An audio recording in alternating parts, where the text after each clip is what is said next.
This week on the show, Altman and the future of OpenAI, comic book casting calls, and digging into the details of the SAG-AFTRA news. There's so much news in this week's show, we don't even have time to talk about friend of the show, John Cena, and his new Looney Tunes movie. Bruno, do the thing. Not even in the roundup? Man, I couldn't find the space for it, honestly.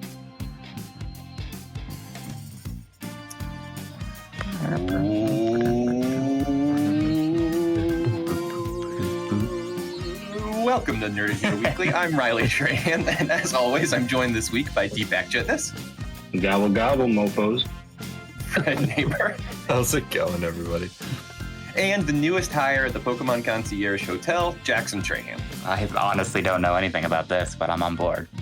Have you not seen the ads for this thing? It's like a Netflix original animated series about yes, college students working at a hotel for Pokemon. It's like stop motion, isn't it? Yeah. Yeah, it looks kind of interesting, actually, just conceptually. It might be the kind of thing we eventually dig into on our subscriber-only show, The Nerd Out. Ew. I could see doing a whole episode on the Pokemon Concierge stop-motion show. That seems like the kind of level of dorky thing we get into over there. If you're currently a subscriber to The Nerd Out, we wanted to say thank you very much. And if you aren't, but you are listening to this, we wanted to remind you that until the end of the year, you can try out the Nerd Out for free. You get 4 free weeks of the Nerd Out. You go to NIHF.com/Godzilla.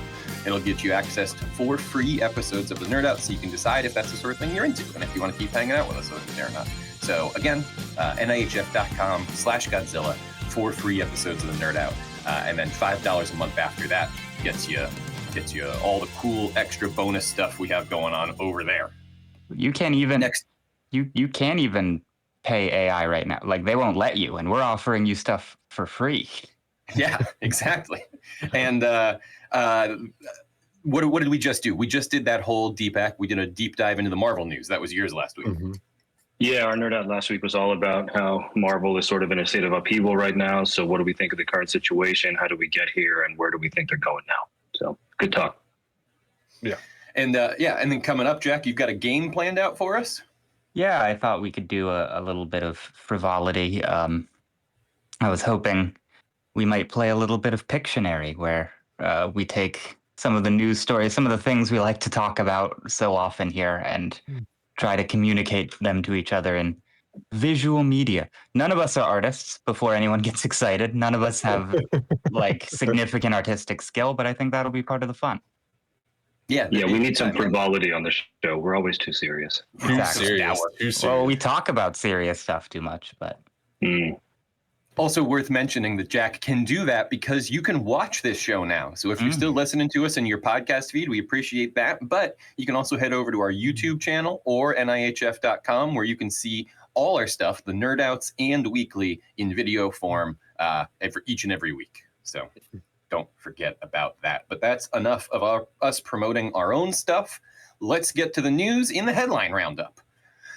Speaking of serious stuff that sounds silly, which is, you're right, kind of our brand, I feel like, Jack. I had to make this the first top story in the headline roundup. Did you guys see that Artemin Animation is running out of clay? Oh my God. God. What are they currently working on? Because I know they've got the Chicken Run sequel coming up on Netflix soon. And then what's currently in the pipeline for them? So here's what they've got, right? So let me take you through the whole thing. Artemin Animation, in case anybody doesn't recognize the name, Deepak's absolutely right. Famous for Wallace and Gromit, Shaun the Sheep, Chicken Run, and then Dawn of the Nugget, the Chicken Run sequel, which is Chicken Nugget sequel. Yep. Dawn of the Night. What a name! What the a highly anticipated sequel to Chicken Nuggets as a concept. Most ambitious they actually crossover. started working on this the day after Chicken Run was released. It's just stop motion takes so goddamn long. Oh, well, that's right. Chicken Run was what, like 2002, 3? Like 20 years, right? They have not actually been working on this for 20 years, but yes, basically, Fred. And the thing is, what the latest update to this, incredibly laborious work that they do. We've talked about it a lot with Leica before in stop motion, but of course, Artemin, similar stuff, right? This factory that they work with is just going to stop making the plasticine-esque material known as Lewis Newsplat that they use to make their very specific type of animation. So they bought all of it, but that's only enough, Deepak, for one more movie to answer your question. So it's going to be a new Wallace and Gromit that's currently slated for next year. But beyond that, I don't know if they're going to start trying to create the clay themselves, or if they're going to try and start working with a new source. Wire puppets or something like that. Yeah, I'm sure someone will, the economy will provide. Ideally, I'm sure they pay money for the stuff. right. Well, this is one of those things where it's just like, that product is no longer supported, so you no longer have it, which is, I mean, this happens in software a lot too, actually, right? Like you've got old computers running Windows 98 just because the programs that they absolutely need to do are not supported anymore. Right. It's just a wild thing that happens, and I forget what This is why it's important for everyone to support physical clay. That's absolutely right. Yeah, right. And we're going to get more into that later as well. Next in the roundup, though, Dune Part 2 moved up by 2 weeks. We're getting it March 1st, finally. That's still not going to be within line for Oscar contention for this upcoming season. I don't know. I guess we'll have to see if this thing can chug its way from March 1st all the way to award season, D-back. But it does move it the 2 weeks earlier. Well, by the time you finish watching it, you'll be halfway there. That's true. The 2 week move up does give them extra time for IMAX and PLFs, which is really groovy because they used IMAX cameras to film the movie. And that's, so they're IMAX branded cameras. They're not. Sorry. I know it's not your fault. Oh, but that's I wanted to ask you about this. This is why I was setting this up, is because I wanted to ask you about this. So please run away with it. Yeah, no, there's a difference between IMAX cameras and cameras that have been granted IMAX branding. The Dune movies, like most movies, like when they said Infinity War was shot fully in IMAX, they were Alexa 65 digital cameras, the same kind of digital cameras that shot Parasite, for example, that have been, slapped with an IMAX branding sticker. And they've opened up the aperture to 143 so that you can, get the whole, aspect ratio when you go. And that's not to say that the work still isn't stunning or anything like that. But if you're going into it expecting the kind of IMAX you get with like a Nolan movie, it's not that at all. So just don't go in expecting that. But I like that they moved it up 2 weeks. I think as far as award season goes, it's still always going to be in the conversation for the technical side of things. I don't think that's going to go away in the 9 months before the end of 2024. But I'm actually more excited to see if I can go at midnight and do like a dual screening of the first and the second one, because I missed the first one in theaters, and that'll be on February 29th. So I'll get to go to the movies on Leap Day, which will be fun. Hell yeah. Wait, would you start the first one at midnight, or is the second one going to start at midnight? Either way, you're going to be there all day. Usually the second one starts at midnight. Usually. Well, I guess now it starts at like 7 or 8 p.m. Right. Probably, so you'll just have to go after work. Yeah. Because time is meaningless. So at lunch you go and you start part 1, and then part 2 kicks off at 7 p.m. or whatever. I don't think they're that long. No, they're 2.5 hours. I wish they were. Wouldn't it be great? The first one is on Netflix right now, actually. I think it's like 240 or something. Yeah, it's not as long as the longest things on there. It's no Killers of the Flower Moon. No. How many how many end games is it? It's not even a full end game. Right? Not a full. It's not what that means. None of this is what anything means.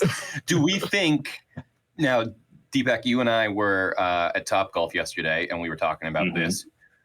Jack, Fred, you guys weigh in. Do we think Villeneuve sticks around for Dune Messiah, or do we think that gets thrown to a new, less expensive director? I think Jack was there when we talked about this.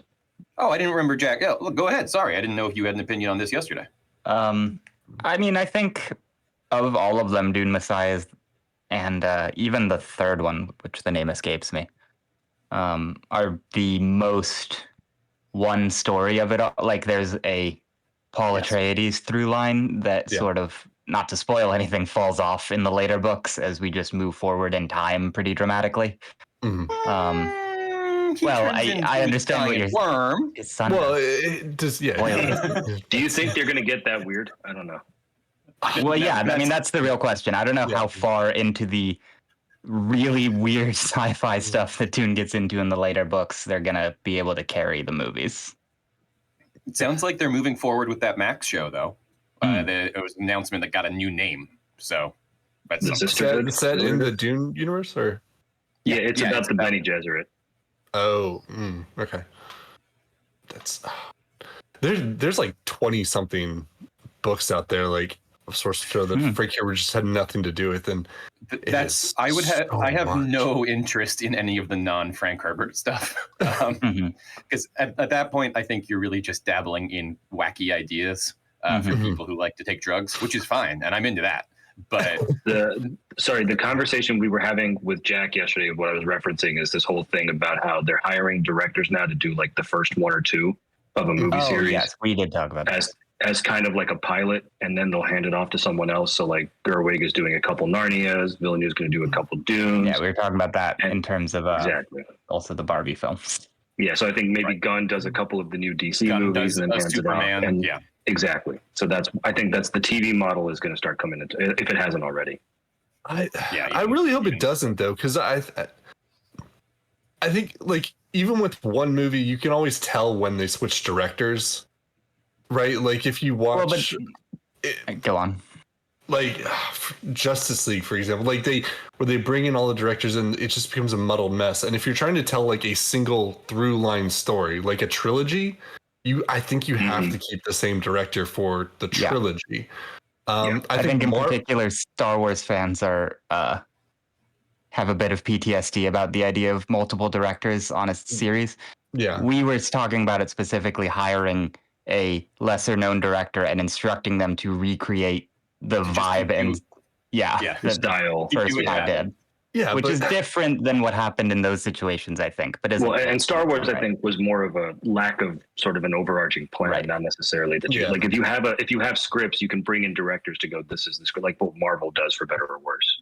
I think Marvel gets away with it because each movie is kind of its own story, but then when they have the big, like, I want to say Avengers movies, right? It's all they tend to bring the same people back for the big movies that hold all together. I'm thinking about the Harry Potter movies and how like there was the Chris Columbus set the tone era, and then but they really found their footing with Yates, right? That like once he got on board, they were like, this is the guy. And even spoilers for my pop culture recommendation, but rewatching all the Hunger Games movies lately, I really, really like the distinct visual style of that first one. But clearly the studio didn't, because that guy only did one movie and then they got a new guy and he did all the rest of them. Including the new one, I think. Including the new one, yeah. So, I don't know. That's all the Dune news you can use, I suppose. Next up, are we still in the headline roundup? Yep. We're still on number 2 of the headline roundup. Got into that one. Baldur's Gate 3 is getting a new deluxe edition as it releases on Xbox. So right now, you guys might remember we talked about that the Baldur's Gate Collector's Edition was only available on PC and PlayStation 5 and actually didn't include a physical copy of the game. But Baldur's Gate 3 is now coming to Xbox, and the studio has taken the opportunity to do a new deluxe edition for all 3 platforms. And it's really affordable. It's only $10 more than the base game right now. Okay. 90s kids should remember that is $80. Right. But for $80, you get the game itself, 32 stickers, 2 patches, a world map, a poster of a mind flayer, and a 3-disc soundtrack, all in a box that looks like a big D&D book. So pretty fun if you're into that. That's worth it just for the stickers. That actually, I mean, as far as collector's editions go, that's pretty solid. That's a good deal. I think it's early to come out with this type of thing for that game, right? Didn't Baldur's Gate just their Game of the Year nominated? Yeah, fair. Yeah. But like it's still, it also hasn't released on Xbox yet. Yeah, it's true. Apparently, they also got a lot of optimization in when they were porting it to the Xbox. So everybody wins. Yeah. Okay. Yeah, well. Speaking of, next in the roundup, we can all do a shout out to the patron saint of physical media himself, Christopher Nolan, who in an interview with the Washington Post this week said that warned of the dangers of the streaming only model. I just want to read his quote here. He says, "There is a danger these days that if things only exist on the streaming versions, they will get taken down. They come and go, as do broadcast versions of films. So many films will play on HBO or whatever, they'll come and go. But the home video version is the thing that can always be there, so people can always access it. And since the 1980s, as filmmakers, we've taken for granted that for granted, and now we have to make sure that there's always that, and that can continue to happen. Sorry, this last sentence really confused me for some reason. And since the 1980s, as filmmakers, we've taken that for granted, and now we have to make sure that there's always a way that can continue to happen, if not the physical media." You should have turned subtitles on. The danger I'm talking about with a filmmaker's film is just sort of disappearing from streaming one day and then maybe not coming back for a long period of time. That's not an intentional conspiracy. That's just the way of that particular licensing agreement and the way things are evolving. So it's something worth pointing out because it will need to be fixed, and I'm very confident that it will be. So there you go. This is what bothers me about. Okay, I'm sorry. I'm just going to jump the gun here. This is what bothers me when Nolan talks about the streaming stuff, because he's right in general. I'm not taking anything away from what he says, but there's a fundamental on his part kind of misunderstanding of how he's approaching it, where he was upset with Warner Brothers for how they handled the everything day and date with Max back in 2021, and he's never going to work with Warner Brothers again. Now he's recently saying that's water under the bridge. I'm open to going back to Warner Brothers, but Warner Brothers is the one that is causing most of this, right? The biggest headlines have been Warner projects, whether it's Batgirl or Scooby-Doo or the new, Coyote versus Acme movie, right?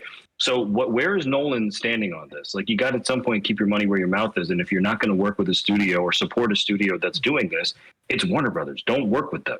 These filmmakers that have autonomy, there's very few left that have that ability to say, I'm not going to work with this studio. I will work with that studio. He's one of them. And he's speaking in these kind of generic platitudes, which are largely right. Again, I don't disagree with the broadness of what he's saying, but as far as what's actionable here, there's something he can do, and he can't just keep trying to throw Warner Brothers a bone here and normalize this dog shit behavior. So I think when he said, look, this isn't a big conspiracy. This is just the nature of contracts, right? And he's confident that it's going to work out. I think that very much points. It'll work out for him. Well, yeah, but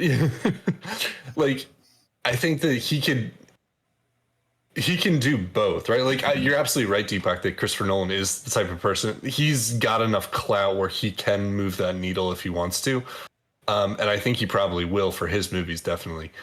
But I think his quote basically allowed him to continue to work with Warner Brothers because he's not saying anyone's at fault. He's just saying this is a nature of contracts type of a thing.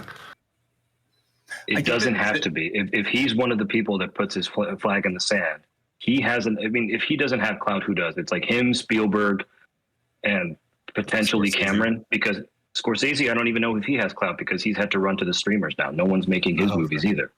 So at a certain point, you have to plant your flag in the sand and go, this is wrong. I understand that the way the landscape is, but that's not the way the landscape should be or really has to be going forward. We have to band together to say, hey, I'm not going to work for a studio that, other filmmakers are pouring their blood, sweat, and tears into this. They're asking other people to pour their blood, sweat, and tears to it creatively, whatever. And then for the risk that it could potentially never see the light of day. And yeah, I got my paycheck, but at a certain point, the paycheck is meaningless if my work doesn't get out there. Because each job you take is an investment in your future work. That's a good point. True. That's a good point, yeah. I think part of the reason why the potential of him going back to Warner Brothers, especially before Zaslav leaves, is so concerning is because it looked like Universal was really trying to rally around, directors come here, right? Yes. In terms of their streaming situation, of course they have Peacock, but the big thing we don't really talk about when we talk about Universal is that they're owned by General Electric. General Electric doesn't give a shit about streaming money. They've got real money. Right? Streaming money is built on a tower of debt and hoping that eventually somebody's going to buy your platform. That's what streaming money is built on, right? GE doesn't want to get involved in that. So they have a free platform where you can watch The Office so that they can have the advantage of having The Office so they can mine your data instead of somebody else's thing. But that's all they give a shit. That's also true. Right? They don't They don't care if you're going to put, they'll be perfectly happy to not put Oppenheimer on Peacock if Nolan asks them not to. They don't give a shit. And like, so that's why I feel like Universal is the place that I want to see more of these big power directors. Like Jordan Peele hangs his shingle at Universal. And now, there is a part of the Universal backlot tour on the same level as Jaws and E.T. Universal now refers to Jean Jacket, the alien from Nope, right? Like, the little western town. I think they still have that set there. Yep. They have that set up so you can go walk around in it. Yeah, exactly. And I think I really want to see Universal do more of that. Like I want to see Universal become what Warner Brothers was for directors in the 70s, right? Like let's get to that. And I'm with you. It's going to take deliberate choices by talented and powerful people. But we'll see. We'll see. All right. Thought we'd end with a fun one this week. And Deepak, this is a special one just for you. Well, this one's a special one just for you, buddy, because I don't know if you saw this, but in anticipation of the Monday Night Football game tomorrow night between the Philadelphia Eagles and the Kansas City Chiefs, a temporary ban has been put in place by Q102, the local radio station, who says they will no longer be playing Taylor Swift music, presumably because of Taylor Swift's romantic entanglement with the other Kelsey brother, who does not play on the Eagles. Now, this was, of course, funny because Taylor is a Philly native and has even put in her songs not a Philly about native. how much she's an Eastern Pennsylvania native, and she did grow up in Philly. She'd grow up in Eagles. Yeah. She has put in many of her, or at least Gold Rush, I know, off of Evermore. Eagles jersey hanging off the door or whatever. Yeah. Yeah. So I just thought that was a fun, because it's such a Philly move, right? Like I don't even really hear Taylor Swift on the radio that much. Like I know I listen to mostly like classic rock or whatever, but I do skip over to the pop genre sometimes, and I don't hear a lot of Taylor Swift on the radio. But I just love these like Philly guys being like, "Hey, listen, fuck you, go Birds." No, I think the best thing about it is that the way it's reported is one thing, but I know that this is totally like in jest, like it's just a funny, stupid Kelsey versus Kelsey thing, and there's really, I think, good big brother, little brother energy just between the team's fan bases in general, as far as like the Andy Reid connection and things like that. So I think it's just fun, whatever. It's dumb. But it was a blast. I mean, I love it when sports are fun sometimes. Like this is my favorite thing. Right? Those rare moments where we have fun playing. Yeah, because as a Patriots fan, things are not fun for Fred right now. Fred's been so in the gutter. He's had enough fun. I sent pictures when the Commanders beat the Patriots. I said Riley picture. I was like, well, shit. All right, like guys, I really got to reevaluate things. Things have come low when you're losing to Washington. That's for sure. I just wanted to give the full quote from Q102 because, to your point, Deepak, this is just a silly, kind of fun sibling rivalry thing from the city of brotherly love. And so I wanted to point out that Q102's quote was, Q102 is punting Taylor Swift from the radio station for the entire week because while Q102 loves Taylor Swift, we can't get enough of her. This weekend, it's really important to show our support for the Birds. And that was a quote that came from a radio DJ that calls himself Nugget. So I just wanted to let everybody know about. And we're back to the Nuggets again. Full circle with Nuggets. On that All right, note. We are going to take a quick break right here, and when we get back, Deepak and Jack are going to talk us through the future of OpenAI.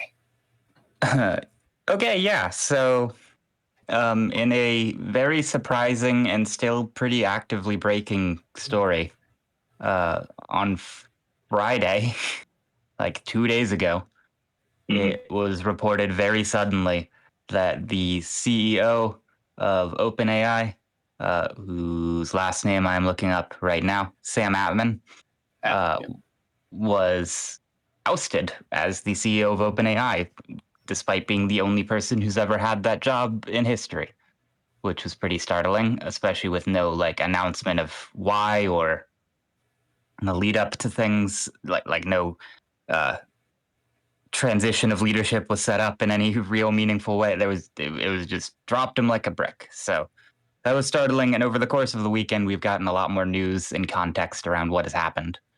And it's pretty nutso. So the summary of it is that there were it seems like, nothing is super confirmed yet, Allegedly. there were internal... allegedly. internal squabbles between Sam and the head, OpenAI's head scientist, who is basically in charge of the research and the development, where Sam was more in charge of the marketing and the selling of the product. Mm-hmm. These tensions are like pretty well known. I think if anybody who knew the names of the people who ran this company would have heard about it before. But it seems like they finally boiled over to the point that Ilya convinced the board to take action. So this all happened over the course of a week, a really big week for OpenAI. They had their keynote presentation where they announced all sorts of new things, new exciting tech that I was playing with when this news story broke. Mm-hmm. And I mean, yeah, that's the broad gist of it. Oh, and so as a part of this being such a strong blindsiding, it seems like Microsoft, the people who spent billions of dollars on OpenAI, also didn't know about this. Oh, geez. Yeah, and I think that's what's really driving this sudden flip-flop now, that they may try to bring him back to the board. Back as CEO. It looks like Satya Nadella, who's the CEO of Microsoft, as you just pointed out, was not aware of this and was blindsided. He is apparently, quote unquote, furious about it. On top of that, there are apparently, according to billions Bloomberg, of dollars on that face. And according to Bloomberg, there's a number of investors that have also pushed for OpenAI over the last 2 days to bring him back into the fold because, like you said, he's the only CEO the company's ever had. He's brought it up from he's seen as a little real rinky-dink face of the startup. company. Yeah, he's brought it from this rinky-dink startup to being one of the most powerful, or maybe the most powerful, or at least well-known AI company. The fastest growing company in the world right now. It was going for an evaluation of $90 million, which would be three times its evaluation a year ago, and that was right after ChatGPT was announced. I would have thought, 90 million is low now, considering, how well known it is and how critical it's been in the AI space. But yeah, it's just kind of a weird, messy situation where the more we learn, the less it makes sense. Maybe the clouds are starting to part a little bit, that it's, it's just the shareholders and the investors that are really pulling the strings here, saying you guys can't just do something like this because you don't like the guy or he did something that you might disagree with.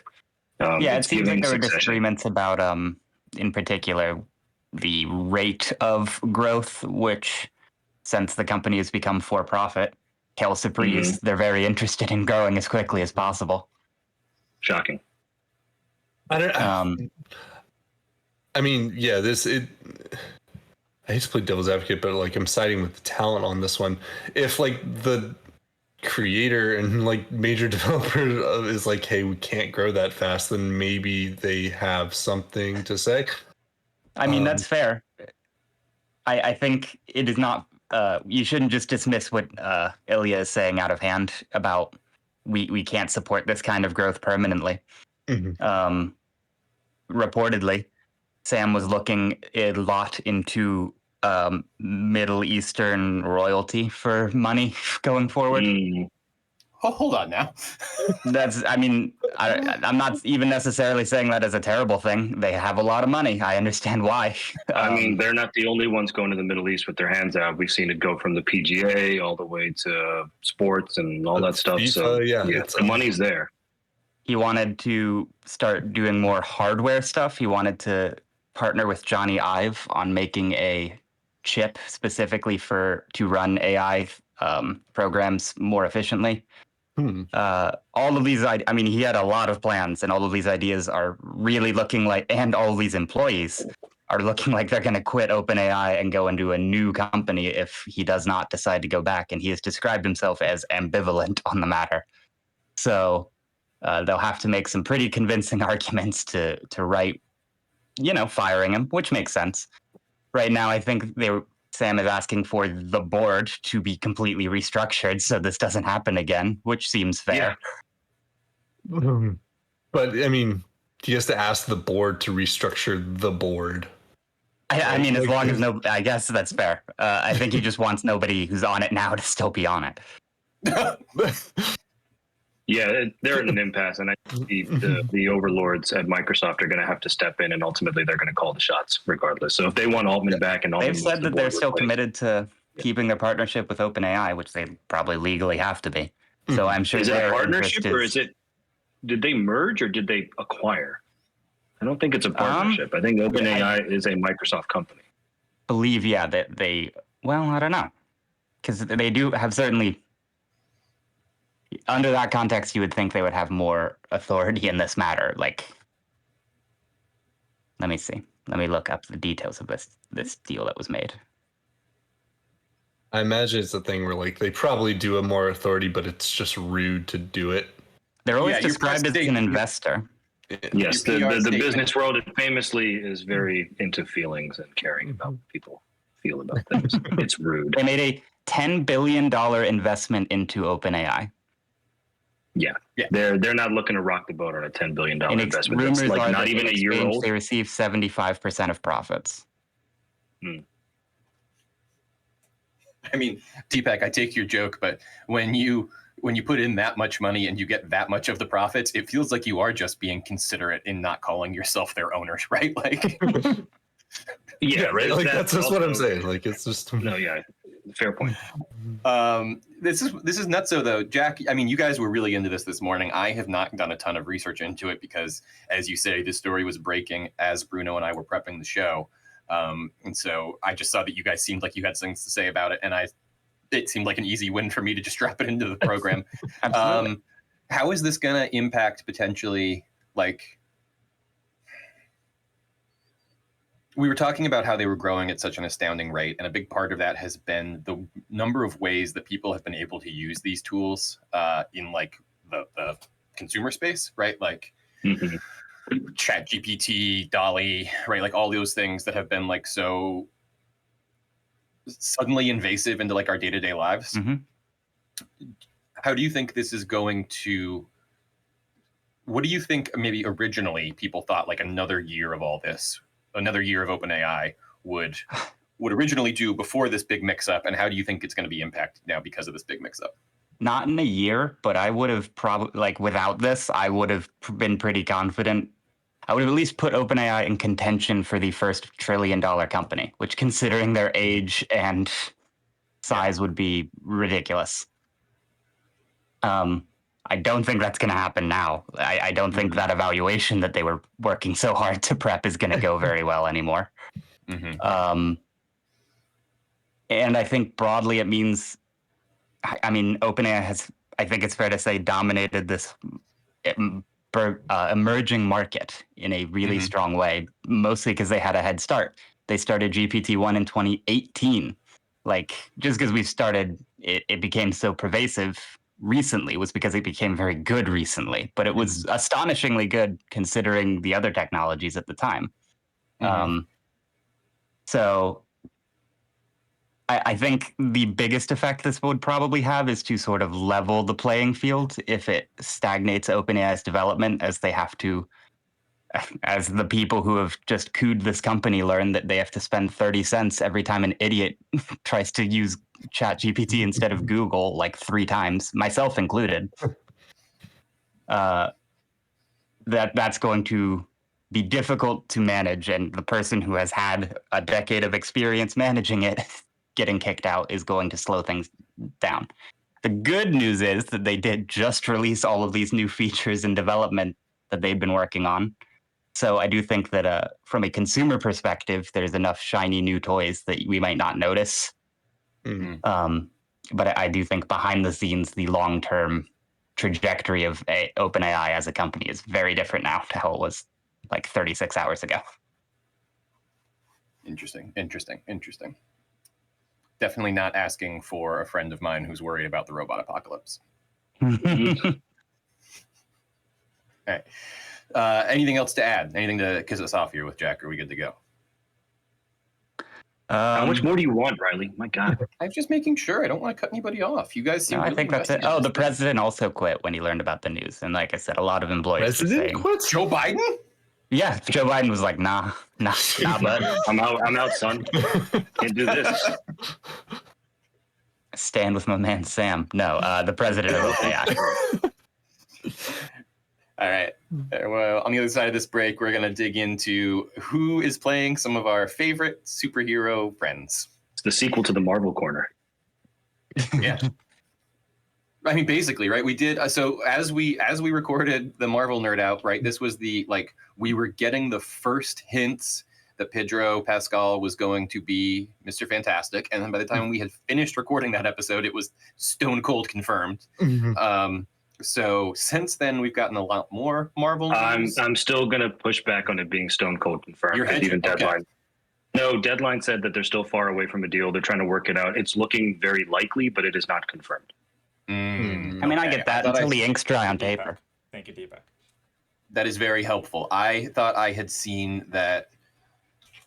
Who was it? Now I'm trying to remember. Maybe it was the Deadline piece, but I thought I had seen. No, you were looking at Slash Film or IndieWire saying that he's been tapped. Got it. Yeah. Yeah, no. I mean, think it was also IndieWire because I of how saw the it. news cycle works, everybody Correct. wants to talk about it. Like, Yeah, there's Just all jump sorts on of it immediately. fans Yeah, so- reacting to Pedro Pascal. right. People are saying. Yeah. Well, so what I wanted to do here, because you guys are right, all of this is sort of iffy, weird territory, and also It's also it does sorry, seem I as don't if mean to the cut you era off. of It's also weird because this contract's going to be like 10 years, right? Like, there's no way this is an easy deal to lock in. so superhero exhaust also being somewhat of what it is right now. I thought what I would do is run through some of the announcements around what we got, and then if you guys wanted to know more about those characters, or if there were any that were particularly interesting to y'all, maybe we could talk from there. So in addition to Pedro Pascal as potentially being a Mr. Fantastic, we have Javier Bardem as Galactus, Stephen Yeun as the Sentry, Maria Gabriela de Ferra as a Superman villain known as, I think, the Engineer. I think She's and part then, of the Authority, supposedly. Oh, was she a member of the Authority? The leader, I believe. Yeah. That's interesting. And then there are all sorts of rumors about Doctor Doom, my favorite guy, including Ray Fiennes, Jason Clarke, and Mads Mikkelsen. Any of those jump out to you guys at first, or either positively or negatively? I'll just jump in here. My thing with Pedro Pascal remains the same as when it kind of broke last week. I think he's a good actor. I like him in general quite a bit, but I don't know that he's the best suited person for Reed Richards specifically. With Javier Bardem. Does that mean that the Thing is going to be a child that he has to take care of? Yeah, right. Like, but The thing of us, the last of things. the thing is, I mean, because Mandalorian. Reed The thing Richards is- is kind of an asshole, right? Like, we can all, Yeah, definitely. yeah, and Yeah, I think Pascal can do that. I just don't know Yeah, if I I look think at he Pedro Pascal and with all due respect, think that he's the smartest man in the world or the universe. I just don't know if he has that energy. I I get that. think that's fair. I mean, actors need to know how their face gets cast, and I think it's fair to say that Pedro's gets cast for being a sexy foreign man and not for being the smartest guy in the world. Yeah. I think he's Now, resourceful. Jack- I think he can obviously play that. yeah. Jack, I know you had some concerns about Javier Bardem potentially not being big enough to eat a planet. I mean, yeah, I'm just saying. I don't know who's going to be sizable enough to play that role, So- but I just want him to come up to Earth and ask the Fantastic Four what's the most they ever lost in a coin toss. I mean, it's- I was about to it's- kind of make the same point, Deepak. I do just want him to play Galactus with that energy, right? Of just like, Yeah. I'm sorry, it's the unfortunate truth that I'm here to eat your planet now. Yeah. well, I feel like it's kind of like Ego. Like some of these characters are just so strange and easier to draw in a single frame than to act as. Mm-hmm. That I'm I sure could I see bring this significant up. changes being made to the character generally. I feel like it's just like a Well- step down for Javier Bardem, right? Like, I don't know if this is fair to say, but like Marvel feels like they're popcorn movies, and I feel like Javier Bardem is like better than that. Like, Mm. That's fair. That is fair. He was tagged to be the Wolfman in the Dark Universe, so maybe he's down to do franchise stuff. But I'm with you. Like he does sort of have. He like, just an did Little air. Mermaid. He was King Triton. in Oh, Little you're Mermaid, right. He was. He was. okay, I yeah, forgot no, about it's that. He's I mean, doing maybe a just- career shift. He's Yeah, obviously get that done a back. Bond villain. He's Ben Bond. He's, yeah, he bad was guy a in Bond, wild yeah. Bond film, yeah. He was so great in that. He was in Pirates. Oh, Yes. he did do Yes. Pirates. Yeah, okay, so We maybe just I'm don't know what we're bullshit. talking about. Yeah, Why does that's anyone probably what watch it this is. show? I don't know. I'm sorry, that's what it is. But no, it's Can I tell you Dune. guys? a He's in shameful Dune. confession? It's not a franchise yet. He's Zendaya's dad too. Oh, he is in Dice that dude. Yeah. The number of times I have Googled Galactus eating Ego only to find nothing to soothe A my disappointing lack of. yeah, vor-based pornography around my favorite comics characters. I was gonna say was a weirdly sexually innuendoed planet eating. Yeah. So anyway, my DMs are open. Stephen Yoon playing the Sentry, I think, is cool because I just think it's interesting for them to bring the Sentry into the universe. The Sentry, if you guys don't know, is basically like the Superman of the Marvel universe. But the reason I didn't think they would be so keen to do this is because I feel like that's sort of the Captain Marvel problem. That they couldn't really figure out what to do having a Superman all of a sudden. Very few people have been able to figure that out. Yeah, well, I think the fact that we have so OP people now, whether it's Captain Marvel, Sentry, Gaia after Secret Invasion, there's so many of these characters with all these powers. They are clearly building towards the fact that the current roster of characters, their power set is not going to be sufficient for what's coming. Whether it's Galactus, say, Doom, for example, fight each other in some sort of an arena. Right. That's like, yes. We were talking about that with what we're most looking forward to on the Nerd Out, right? And I like Sam Wilson. I like the Winter Soldier. I really like that show, but like I don't know where these characters fit when compared to Captain Marvel, right? Like, what are they gonna do? What's Sam Wilson gonna do against Galactus? Yeah, the same thing Batman did against Apocalypse or whatever. It's just gonna, or Doomsday, right? He just has to stay on the sidelines and come in at the end to clean up. Yeah, that's why having a Superman gets sticky, because you have a silver bullet all of a sudden, right? And like, at least with Captain Marvel, I feel like they've done a good job. Right, they did sort of have to be like big universe, a lot to clean up, right, around Endgame. Yeah, and fair. Which is like always the excuse that you throw out there, right, for a Green Lantern or whatever, and you know you're kind of willing to accept it. I thought Marvel's, which is sputtering right now, is really good and does a good job like nerfing her powers in a way that is interesting and fun. But yeah, I don't know, having another one, maybe make them fight each other or kiss or both. What Maybe did you think? Can you give us a little bit of a background on Sentry? Is he more actually Superman, or is he more like a Homelander? Okay. So the Sentry in Marvel he's a member of the Thunderbolts, right? So like in terms of how he's going to be positioned in the universe, that's going to be more of a Homelander kind of a vibe. He was created in the 90s as like an over the hill guy struggling with addiction, who has a really close relationship with his dog. They were doing this Marvel Knights thing at the time, which was sort of like, you know, they'll do these attempts to kind of like retool the image of the. We're sure Pedro Pascal's not playing this guy. I mean, hey.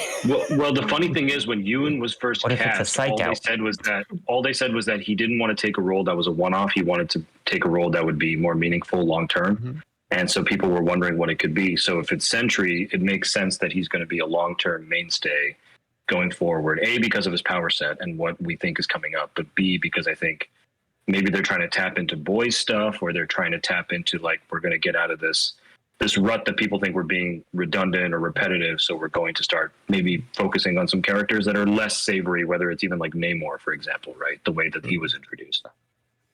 Well, and I think that's their hope with Thunderbolts writ large, right? That team's going to be Bucky. It's going to be New Black Widow, Red Guardian, it's going to be Wyatt John Russell, Walker, U.S. Agent. Julia Louis-Dreyfus character is going to be their boss, right? So they are kind of going to be the Suicide Squad of that universe. And whether or not Harrison Ford's Red Hulk is associated with it remains to be seen, though I would suspect he is. Jack, do you have a question? I do. I don't know. I don't want to dwell on this or make this come across in the wrong way, but I am curious. Is the Sentry Asian? In the comics, no. Okay. Interesting. Yeah. No, in the comic, he's a white dude. Oh, I'm sure that casting will go over well with a certain segment of the population. Yeah, I'm sure. Yeah, we don't care what they think, so it's fine. Yeah, no, right. No, sure. I don't want to come off with hate it, but it's just I think that's interesting. Well, listen, it is. You point out something that I think is worth noting, which is that it is unusual that we didn't, in association with this, hear all sorts of toxic shit-heels from the dregs of our society pouring out onto. I think it's still too early days. Well, once the trailer drops and they see an Asian Superman, it's going to drive some people nuts. Well, no, I mean, Steven Yeun also has this thing that like keeps people from getting mad at him immediately. Which is that you have to look at his face first, and then you're just, like melt into a puddle. No, it's just that he's got a penis. So that's a good point. That's a good point. We hadn't considered that, Fred, and it's a fine thing to point out. And we should that would sort of segue us into our discussion about the engineer, the DC character who is who we got casting for this week. But I did just want to put a button on the Steven Yeun thing and also say that the reason that I think we didn't hear from that particular garbage section of the internet is not because they learned their lesson or anything. I just think it's honestly because Sentry is not that well-known a character. Okay. And the movie is so far out. It's so under the radar. Even though they are so that doesn't matter to these people. They are all they never know who any of these characters look like. They just want to get mad when other people have opportunities for things. But yeah, I'm sure we'll get there eventually. But we can also talk about the engineer who we got the casting news for this week. She's being played by Maria Gabriela de Ferra in the upcoming Superman Legacy movie that James Gunn is doing. And she's kind of like she's a member of the Wildstorm and the Authority. In as far as I'm aware of her, she's not a character that I know a ton about, but I do know a little bit. And she's like got some robot stuff going on. She's got a huge kind of array of powers based on who has been working on her in the past. So I think she's a good opportunity for James Gunn to kind of like tool around with. She's also not strictly a bad guy. No, I think what's interesting about having her be the villain, or at least the leader of the villains, and what's presumably going to be a Superman versus the Authority movie, is how they're going to, I think, position this new Superman as it's the idealistic approach versus the pragmatic approach, right? It's kind of Batman versus Superman, but without maybe Batman snapping necks and doing all that stuff. It's how do I approach a problem? And I think the Authority is not going to be strictly the Authority, because we already know that like Nathan Fillion's going to be Green Lantern. I think the Authority is going to be sort of, for lack of a better word, a mini JLA. And how does Superman, I guess, in some ways, basically maybe become the leader of the Justice Society or the Justice League by showing that the more idealistic, hopeful approach to solving these problems, American or otherwise, is the way forward. And if that's the approach they're taking, it's a direct repudiation of what the DC universe was doing under the Snyder regime. Like it or not, that's what the movies were really about. And B, I think it's an interesting way to go forward without redoing Lex Luthor or redoing Zod or redoing something that we've seen in the animation a million times, like Parasite. We've seen a million times. Brainiac, whatever. Yeah. Doomsday. Gun DC casting is always exciting because just in terms of, man, those contracts must be wild. Like if this character shows up in any context, they're supposed to be played by the same person. That's right. That's right. I forgot about that part of it. I was thinking about that because Justice League, Suicide Squad Kill the Justice League is about to come out, and I don't think that counts for that one. And so I'm like, we're already off the rails. Is that that's the video game, right? That's not the movie. Yeah. But Gunn says it's all supposed to be one thing now. Yeah, all the actors will be in the video games too. But they haven't cast the whole Justice League, have they? I know, but that's what we're saying. So this game isn't a part of that. Like because that is not an Ezra Miller Flash. Like that is but that is the plan. No. Yeah, Fred, I don't think Ezra will be continuing in. No. I think it's Gunn has not cast all the other characters yet, right? So how can the new video game be helped? That's right. Correct. No, it's just Jack and I think, are just saying that it's very silly that the first video game that comes out after this big announcement doesn't act like, maybe make the announcement after the game comes out, if that's how it's going to be. Yeah, or maybe get your ducks in a row. This whole fucking conglomerate has no idea what it's doing with any of it. Like, no finger knows what's talking to the other How finger. do you feel about Warner Brothers? All the fingers are in all the pies. I just wanted to. I had one thing I actually could say about Angela Spica, who is the engineer. If I had to guess, I would guess that they are going to pull some some from the Captain Atom Armageddon plotline, in which Captain Atom is displaced into a different universe after destroying a kryptonite meteor. And just given the modern affinity for multiverse stuff, and also how clean that could tie into some sort of Superman, is Krypton still alive, yada yada, introduce Supergirl, who we know is getting a movie soon.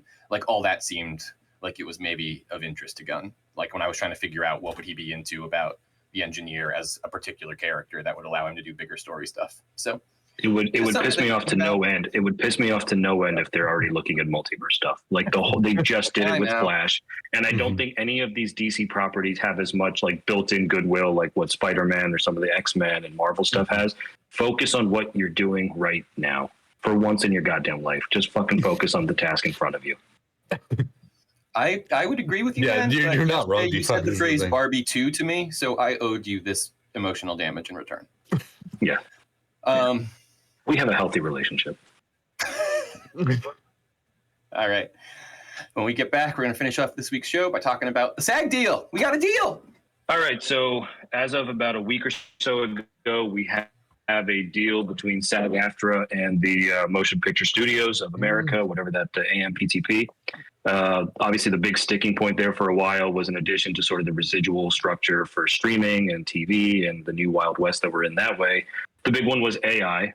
The studios had this thing about wanting to scan an extra's likeness and then use that likeness in perpetuity for the rest of time, while only paying the extra $200 or so for the single day. Silly when you say it. It's completely nonsense and basically apocalyptic. But in any case, we now have they're being unreasonable. We now have some new restrictions, which basically say that if an AI likeness is to be used, or if the studio wants to reuse any actor's likeness or an extra's likeness, whatever, they still get paid for the day that they would have worked. I don't know exactly what the rate structure is there, but compensation and residuals are freely bargained. Producers are obligated to obtain consent prior to the use of a performer for a digital replica, is what they're calling it. And there are other things as far as generative AI. There's more consent about a background digital actor is ignore that. Notification must be sent 48 hours in advance to create a digital replica, or booking is less than 48 hours ahead. There's also additional guidelines as far as, for example, just auditioning and things like that. You're not allowed to give them more than 8 pages of dialogue for an audition. Actors are meant to be given a reasonable accommodation to self-tape themselves, to submit for an audition. It's basically just a general push to treat people like human beings. I think the only real downside to all of this is that it's a short-term deal, because I think we have to go back to the drawing board again in 3 years. But that also could be an upside, because with AI being so new, we don't know what we don't know yet.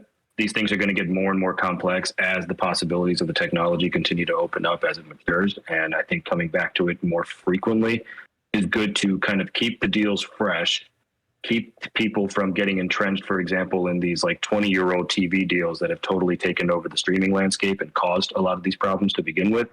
And if there's really one big downside, is the fact that we're going to have to deal with another strike in about 3 years or so, maybe even earlier than 3 years. And I don't know that the studios are going to have learned any lessons from all this, because at the end of the day, I don't think SAG-AFTRA got everything it wanted. And certainly, yeah, in all negotiations, compromises, no side is really fully happy because no side got everything they wanted. But I was hoping and expecting SAG to get a little bit more, given how long the strike went on. And compared to the WGA deal, for example, which I think across the board was held to be pretty good. SAG obviously has a more diverse membership, but there's a little less of a, oh yeah, we totally slam dunk this one. There's a little more of a, it's a good starting point. I would really encourage people to read the deal. It's very easy to find. It's on Deadline if you need a push towards it. But if you just Google SAG-AFTRA deal 2023, you can find the PDF. I always encourage people to read stuff like this. You know, like when the Supreme Court decision comes out, I think those are pretty easy to read. But my point is, like, this is easy to read. This is like literally like language that we're all used to, right? Like it's not like legalese or whatever, right? It's written. It's a job offer. Anybody needs to be able to understand it. And so if you look it up and you read through it, you can even just find little sections if you're interested in, because they're all pretty clearly labeled. So you can find like sections on using a digital double or artificial intelligence or anything like that. It's just incredible how basic and reasonable all of the this term is. is a synthetic performer. The fact that we had to have such a big fight about it for so long is just so dumb when you see what the actual like results were, right? And of course, the producers got to once again wheel out this phrase that they like to use during strikes when they put this out and said it was their final and best offer. I always like when the producers, which is standard negotiating language. Yeah, I just always like to hear it coming from the producers during a strike, because I'm like, guys, do you know how strikes work? Like, they're going to decide when it's your final offer, man, not you. And relatedly, when it's your best one. Right. Indeed. But so it kind of seems to, that always seems to me like an indication that there was some sort of, if I asked you to prom, would you say yes style talk beforehand to make sure that everybody kind of gets to save face when the producers are like, this is as low as we're willing to go, because everyone knows they've already accepted it, right? But so yeah, I would say go and read it and realize how ridiculous what poor motivations these monsters thrive on. Because it's also important to remember that it's not like every actor who is covered under WGA, as Deepak can tell us, right, firsthand. It's not like they all start working tomorrow, right? Like they now have the opportunity to seek work if work is available to them, right?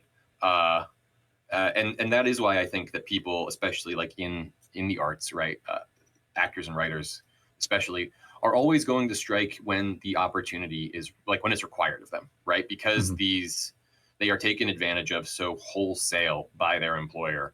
There's Deepak was alluding to language in the deal about sending like self-taping and all that. That's because of how terrible the audition process has become for workaday at like just day-to-day working actors after the pandemic. Because it used to be that you would come in and you would meet with a person and you were treated like a human being, and now they just expect you to get a buddy or something to read the other lines off screen and film yourself sitting in your living room and then mail it in, and maybe they'll get in touch, which became a practice during quarantine and has just remained ever since.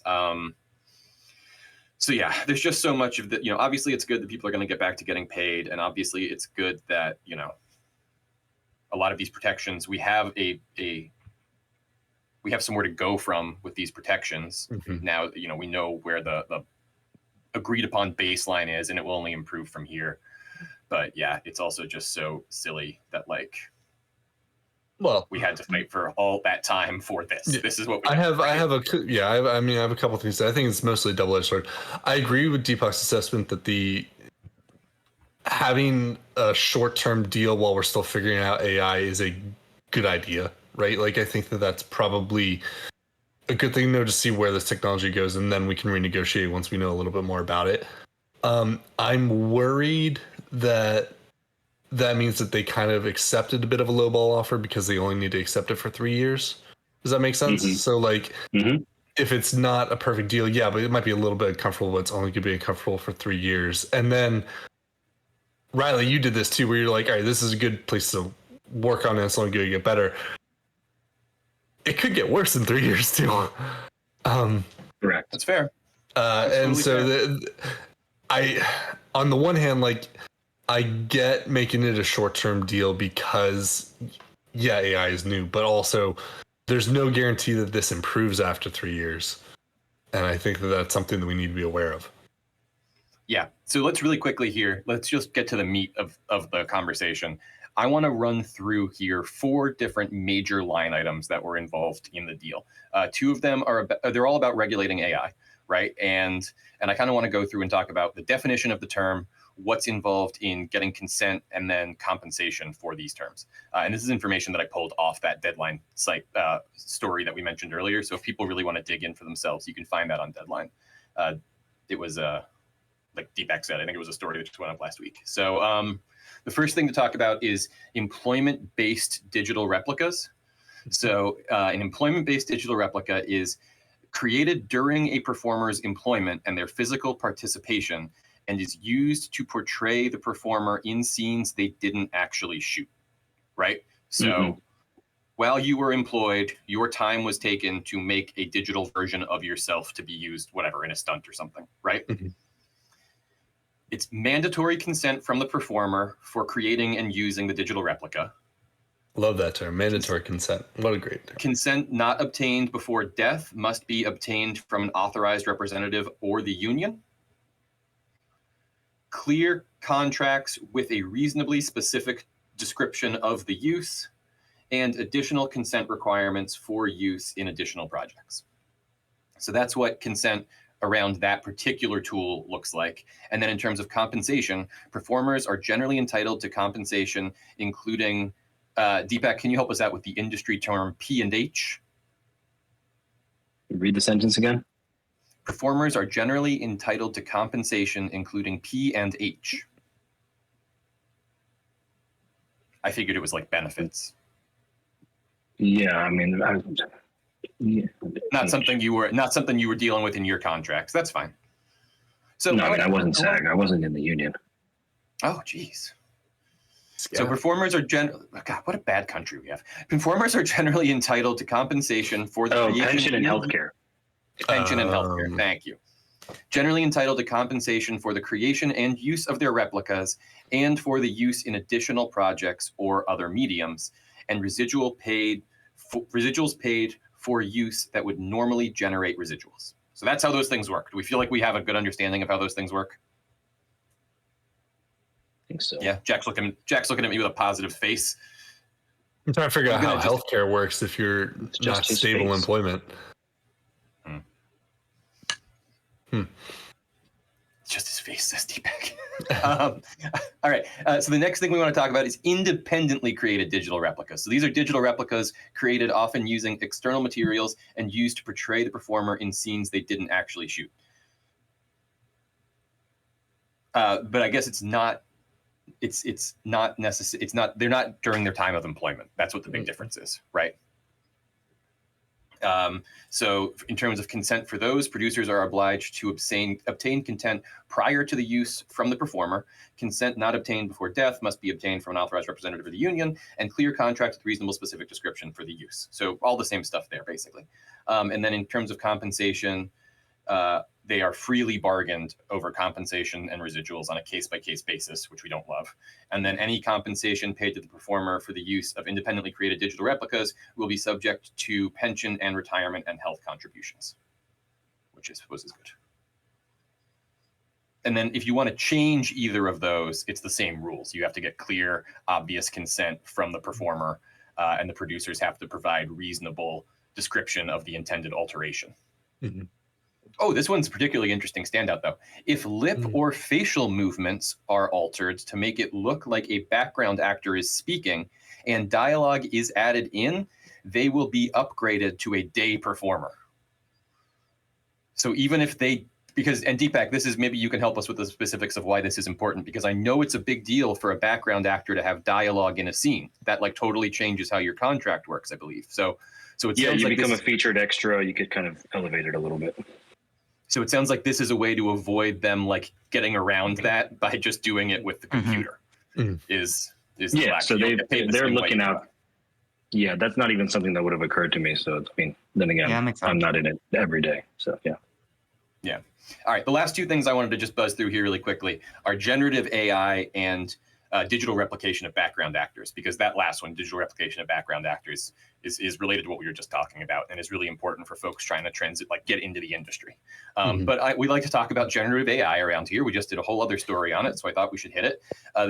We know it's a subset of artificial intelligence that learns patterns and data and produces content based on those. And then in terms of what the consent needs to be around this, if a producer plans to make a computer-generated character that has a main facial feature, like eyes, nose, mouth, or ears, that clearly looks like a real actor, and they use that actor's name and face to prompt the AI system to do this, they must first get permission from that actor and agree on how this character will be used in the projects.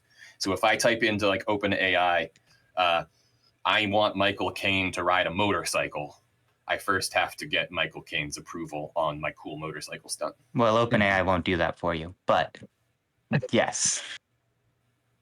Yet, that we know of.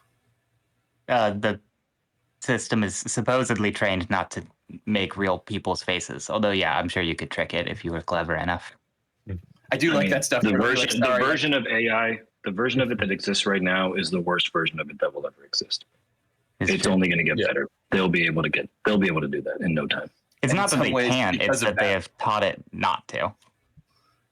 Like, they have a filter over the content that stops it if you mention specific people. Yeah, but what Very if well you could could get do it. like Alfred from The Dark Knight to ride a motorcycle? Yeah, right. That's the sort of thing you might be able to pull off, that you could like hack into it to make it do it anyway.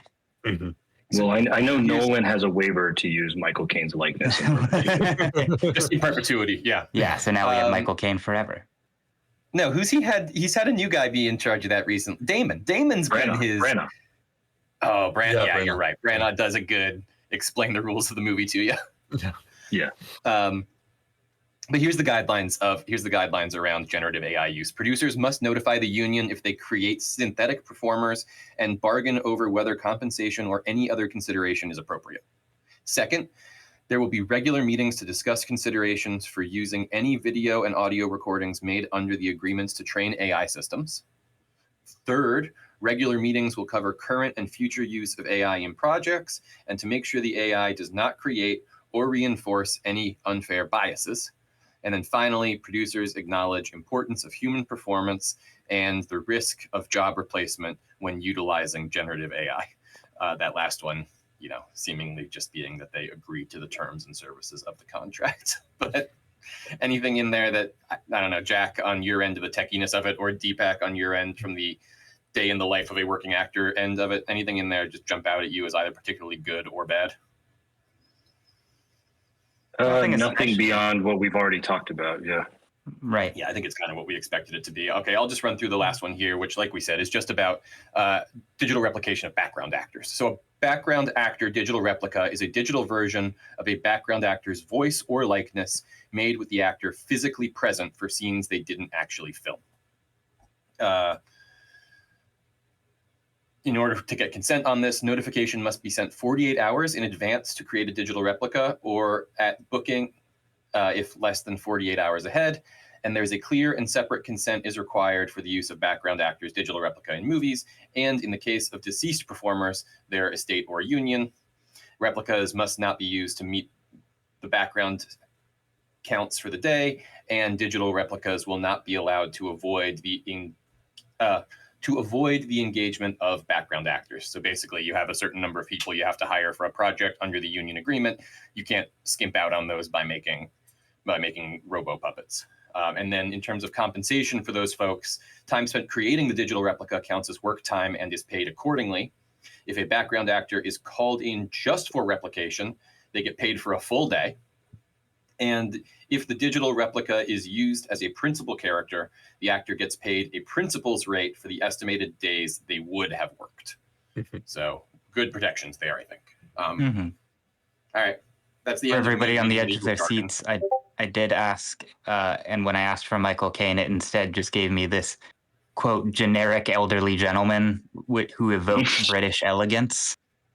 Okay. So it knows what's up about Michael Caine, but it won't make his face. It's aware of the cane. It knows the cane. Hey, listen, And who's not aware? for the record, I also tried getting Alfred from Nolan's Batman, and it did, to my delight, put him on the Batmobile.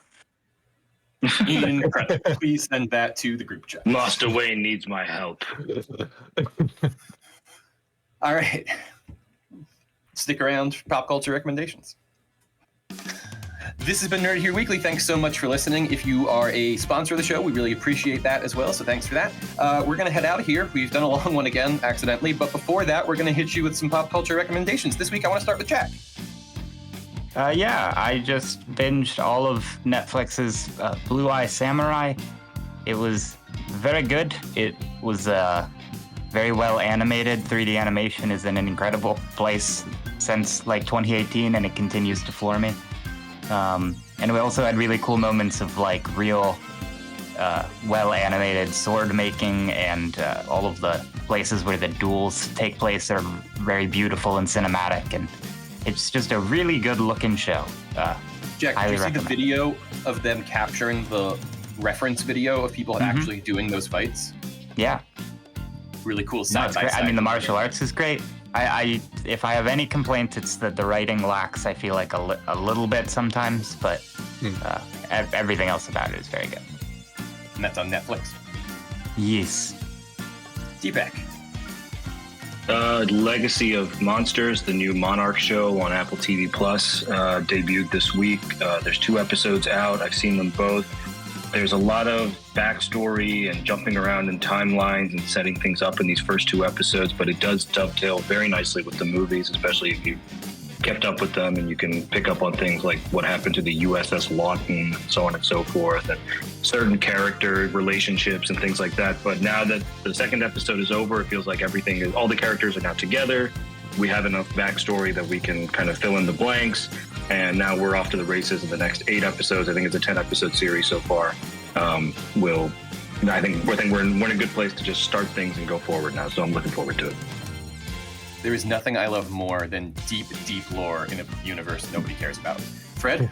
Fred, you'll be all about this. That is exactly my thing. Attack on Titan finally ended, and it was a... For real this time. For real this time. They did it. They gave me the official send-off, but did they? Unless. No, they gave the characters a solid end. I think that they potentially opened the door for more of it, but I think that was the point of the ending. Check it out. If you're someone who wants there to be a solid ending before you start a show, I highly encourage you guys to watch Attack on Titan. It's very good. And it's since the finale of Better Call Saul have I been so happy for one of you guys to just find closure with a thing. And 10 years, yeah. What an episode that was. What a final season that was. Oh my goodness. They done been doing those shows out here. That's what they do. For me, I mentioned this earlier, but I've been rewatching the Hunger Games movies. I am excited to go see the new Hunger Games Ballad of Songbird and Snake, I believe is what it's called. I didn't feel particularly compelled to read the book, but when they were making it a movie, I remembered what a delight I found those movies to be. And I went back and rewatched them, and I've been texting a little bit with feedback about it, but the kind of rise of early Jennifer Lawrence is so wild. When you're seeing her in that first movie and you're like, oh yeah, Oscar winner. It immediately hits. So very cool to go back and rewatch those in the post Lauren. I mean, I'm not post, but now we know who she is and what she can do.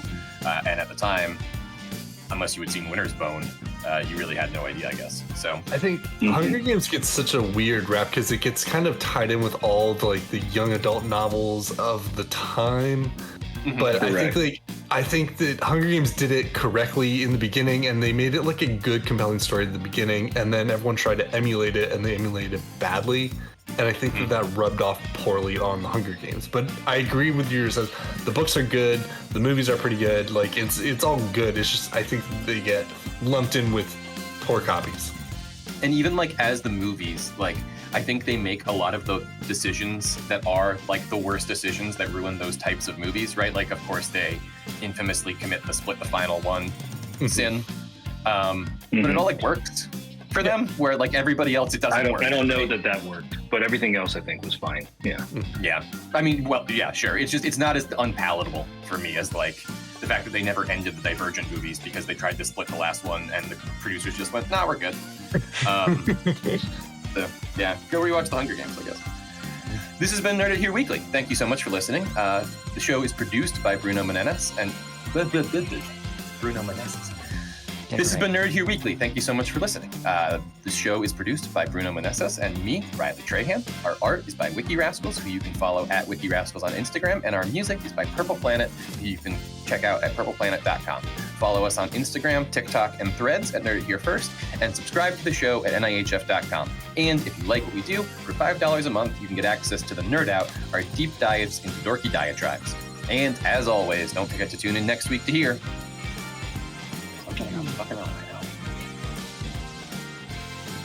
This is what happens when you fuck a goat in the Alps. What's the Lebowski line? This is what happens when you fuck a stranger in the ass. Yeah. It's like having sex with a rhinoceros who doesn't love you anymore.